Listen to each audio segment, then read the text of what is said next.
মা, মিতারা এবারে ফেব্রুয়ারিতে আমরা 4-5 জন বন্ধু মিলে মানালি যাওয়ার কথা বলছিল, যাবো মা? মানালিতে ভীষণ বরফ পড়ে, এমনিতে তো ঠান্ডা লাগার ধার। না না, ওই বরফের জায়গায় যাওয়ার দরকার নেই। অন্য কোথাও যদি হয় যেখানে এত বরফ নেই তাহলে যা। ও মা, মানালি না, মিতারা গোয়া যাওয়ার প্ল্যান করছিল, যাবো আমি।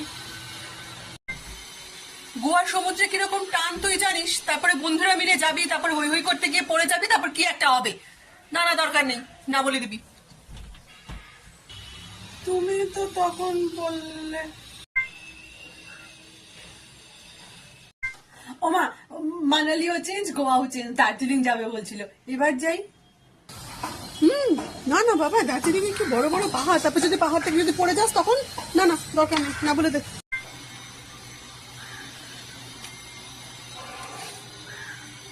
হ্যাঁ, কোথাওই যাওয়া যাবে না রে। মানালিতে বরফ আছে, গোয়াতে সমুদ্র আছে, দার্জিলিং এ পাহাড় আছে, আমি কোথাওই যেতে পারবো না।